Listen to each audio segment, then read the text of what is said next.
पोंगल के पवित्र दिन तमिलनाडु के हर घर से पोंगल धारा का प्रवाह होता है।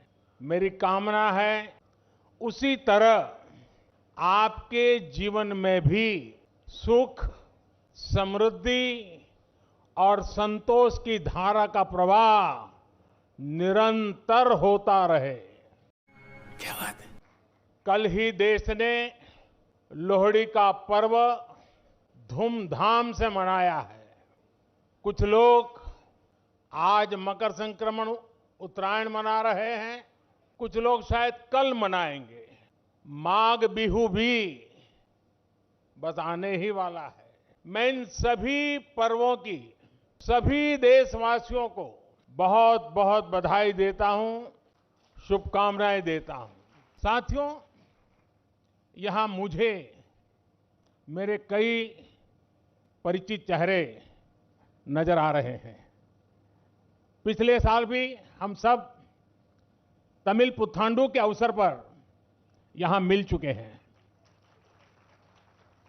मैं मुरुगन जी को धन्यवाद देता हूं कि उन्होंने मुझे इस अद्भुत आयोजन का हिस्सा बनने का अवसर दिया। ये ऐसा है जैसे मैं अपने परिवार और दोस्तों के साथ कोई उत्सव मना रहा हूं। साथियों, संत तिरुवल्लुवर ने कहा है, तल्ला विलयुलुम तक्कारुम तालिवल्ला चेवरुम सेवर्द नाडु, यानी अच्छी फसल, पढ़े लिखे व्यक्ति और ईमानदार व्यापारी, ये तीनों मिलकर राष्ट्र निर्माण करते हैं। ये बड़ी अच्छी बात कही आप।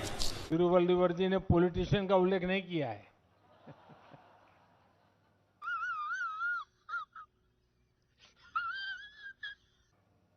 ये हम सबको संदेश है। पोंगल पर्व में ताजी फसल को भगवान के चरणों में समर्पित करने की परंपरा है। इस पूरी उत्सव परंपरा के केंद्र में हमारे अन्नदाता, हमारे किसान है। और वैसे भी भारत का हर त्योहार किसी न किसी रूप में गांव से, किसानी से, फसल से जुड़ा हुआ होता है। सही पकड़े हैं। मुझे याद है पिछली बार हमने इस बारे में भी चर्चा की थी कि कैसे हमारे मिलेट्स या श्री अन्न तमिल संस्कृति से जुड़े हुए हैं। मुझे खुशी है कि सुपर फूड को लेकर देश में और दुनिया में एक नई जागृति आई है। हमारे बहुत सारे नौजवान मिलेट्स, श्री अन्न को लेकर नए स्टार्टअप शुरू कर रहे हैं और ये स्टार्टअप्स आज बहुत पॉपुलर हो रहे हैं। श्री अन्न के उत्पादन से हमारे देश के 3 करोड़ से अधिक छोटे किसान जुड़े हुए हैं। हम श्री अन्न को प्रमोट करते हैं तो सीधे सीधे ये 3 करोड़ किसानों का भला होता है। साथियों, पोंगल के अवसर पर तमिल महिलाएं अपने घर के बाहर कोलम बनाती है।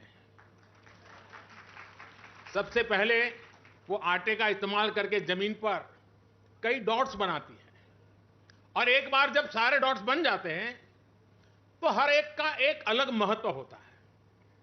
ये तस्वीर ही मन लुभाने वाली होती है, लेकिन कोलम का असली रूप तब और वैभवशाली हो जाता है जब ये सभी डॉट्स मिला दिए जाते हैं और बड़ी कलाकृति बनाकर इसमें रंग भरा जाता है।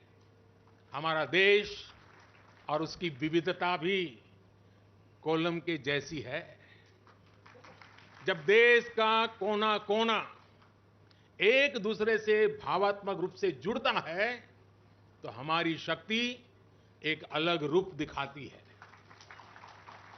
पोंगल का पर्व भी एक ऐसा ही पर्व है जो एक भारत श्रेष्ठ भारत की राष्ट्र भावना को दर्शाता है। बीते समय में काशी तमिल संगमम और सौराष्ट्र तमिल संगमम अत्यंत महत्वपूर्ण परंपरा शुरू हुई है और उसमें भी ये भाव प्रकट होता है, ये भावना दिखती है। इन सभी आयोजनों में बहुत बड़ी संख्या में हमारे तमिल भाई बहन उत्साह से हिस्सा लेते हैं। साथियों, एकता की यही भावना 2047 तक विकसित भारत के निर्माण की सबसे बड़ी शक्ति है, सबसे बड़ी पूंजी है।